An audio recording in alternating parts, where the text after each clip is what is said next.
ગુજરાતના ખેડૂતે કર્યો અદ્ભુત જુગાડ। આંબાના એક જ વૃક્ષ પર 22 જાતની અલગ અલગ કેરીઓ આવી। કહેવાય છે કે ગુજરાતી ધારે એ કરે। વલસાડના બિનવાડા ગામના એક ખેડૂતે એવો જુગાડ કર્યો કે ખેડૂતના આ જુગાડે કમાલ કરી દીધી। વિજ્ઞાન અને ખેતીના સમન્વયથી બિનવાડા ગામના શૈલેષભાઈ મોહનભાઈ પટેલ નામના ખેડૂતે આંબાના એક વૃક્ષ પર એવો પ્રયોગ કર્યો કે હાલમાં આંબાના આ એક વૃક્ષ પર દેશ વિદેશની જાણીતી મોંઘા મૂલની કેરીઓ આ વૃક્ષ પર લચી રહી છે। અને એ પણ એક બે જાતની વેરાયટી નહીં, 22 જાતની અલગ અલગ વેરાયટીની કેરીઓ આ વૃક્ષ પર ઝૂલી રહી છે। જો કે આ દ્રશ્યોએ કૃષિ વૈજ્ઞાનિકોને પણ દંગ કરી દીધા છે। હાલમાં વલસાડના બિનવાડા ગામના આ ગુજરાતી ખેડૂતની સમગ્ર પંથકમાં વાહવાહ થઈ રહી છે।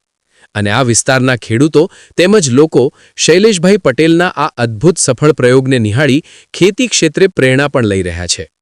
ભારત સહિત અમેરિકા, મલેશિયા, ઓસ્ટ્રેલિયા જેવા વિવિધ દેશોની મોંઘી જાતની કેરીઓ હાલમાં વલસાડના બિનવાડા ગામના શૈલેષભાઈ પટેલના ખેતરમાં આંબાના એક વૃક્ષ પર જોવા મળી રહી છે।